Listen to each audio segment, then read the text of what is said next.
बिहार शांति mission के अध्यक्ष एवं नालंदा के पूर्व विधायक राम नरेश सिंह ने हालिया छात्र आंदोलन के दौरान हुई घटनाओं पर आपत्ति जताते हुए सुरक्षा बलों पर हमले की निंदा की है। उन्होंने कहा कि छात्रों से जुड़े मुद्दों को शांतिपूर्ण और लोकतांत्रिक तरीके से उठाया जाना चाहिए।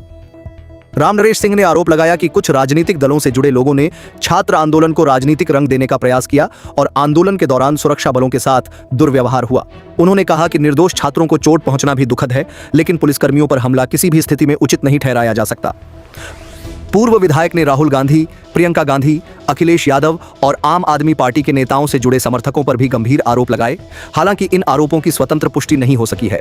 उन्होंने राजनीतिक दलों से संयम बरतने और छात्रों की समस्याओं का समाधान बातचीत व संवैधानिक प्रक्रिया के जरिए करने की अपील की।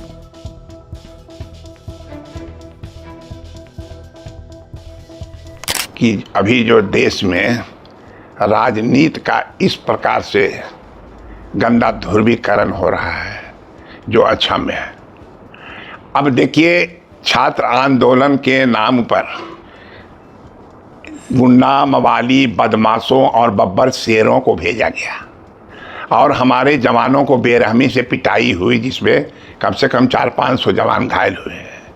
उनकी बहनें, उनकी माँ, उनकी बेटियों की कसक दर्द भरी आवाज़ विभिन्न चैनलों पर आपने देखा, लेकिन उसको दर्द महसूस नहीं हुआ। हमारे जो मंदिर है लोकतंत्र के, उस पर उत्पात करने की कोशिश की गई, उसको तोड़ने की कोशिश की गई और उसको हमारे जवान ने मार खा खा करके उसको रोकने के लिए एक बहादुरी का काम किया है। उनकी प्रशंसा जितनी की जाए कम है। हम ये केवल बताना चाहते हैं कि इस तरह की हरकतें जो लोग करवा रहे हैं, जैसे कि राहुल गांधी जी का और प्रियंका जी का बब्बर शेर है, अखिलेश जी और केजरीवाल और संजय सिंह का, इन लोग का पालतू गुंडा है, कुत्ता है, जिसको ये लोग इशारा कर करके हमारे जवानों को पिटवाता है, देश में अराजकता फैलाता है। तो हमने यही कहा है कि देखिए, सावधान हो जाइए। आपके साथ जो जिस तरह से हरकत आप कर रहे हैं, हमारे पास भी सैकड़ों लोगों का, चूंकि उसमें संबंधी हैं, वो चाइना और अमेरिका या पाकिस्तान के लोग नहीं हैं, वो हमारे देश के हैं। जो आपके संबंधी भी, मेरे संबंधी भी उसके परिवार के लोग हैं। उन लोगों ने बताया, रो को कहा कि हमारे साथ ऐसा अन्याय हो रहा है देश में। छात्रों पर अगर पिटाई हुआ है तो ये बहुत गलत है और उसके लिए बहुत दर्द है, लेकिन हमारे जवानों के पीटा गया, हमारी जवान बेटियों को पीटा गया, उसके लिए कोई दर्द नहीं। उसी पर हमने एक लेख लिखा, कहा कि देखिए, आप लोग सावधान हो जाइए। आप लोगों ने कभी सेना को सम्मान नहीं दिया, उनको मवाली कहा, लफंगा कहा, लुच्चा कहा, उसकी बहादुरी के प्रमाण मांगे।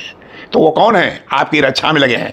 पर याद रखिए, जिस प्रकार की हरकत आप कर रहे हैं, कल आने वाले समय में आपको बुरी तरह से पिटाई होगी और वो जो अंगरक्षक है आपके, वो मंद मंद मुस्कुराते रहेंगे, आपकी कोई रक्षा नहीं करेंगे। कैसे? जैसे इसका एक उदाहरण हम देना चाहते हैं। जब श्रीमती गांधी की हत्या हुई थी, तो उस हत्या के बाद हजारों हजार सरदार के पंजाबी परिवार को काटा गया, उसकी बेटी बहुओं को इज्जत लूटी गई और कोई नहीं था बचाने वाला। एक ज्ञानी जय सिंह थे, उसको फ़ोन पर फ़ोन जा रहा था और वो कभी कमिश्नर को फ़ोन कर रहे थे, कभी गवर्नर को फ़ोन कर रहे थे, लेकिन कोई सुनने वाला नहीं था। अंत में मजबूरन राष्ट्रपति स्वयं बाहर जाने लगे। उनके अंगरक्षकों ने उनको रोका कि नहीं, आपके साथ भी घटना कर सकती है। तो मेरा यही कहना है कि आप लोग सावधान हो जाइए, नहीं तो कल आने वाले टाइम में जब आपकी बुरी तरह पिटाई करेंगे, इसको राहुल गांधी को, प्रियंका गांधी को, अखिलेश, संजय, केजरीवाल को कोई बचाने वाला नहीं मिलेगा। जैसे ज्ञानी जय सिंह छटपटाते रहे। और इसलिए हमें सलाह देना चाहते हैं आपको कि बेहतर है कि फौज को हटाइए, जो अंगरक्षक है उसको हटा दीजिए, उसके जगह पर अपना बब्बर शेर और जो पालतू गुंडा है उसी को अंगरक्षक में रखिए। यही हम सलाह देना चाहते हैं।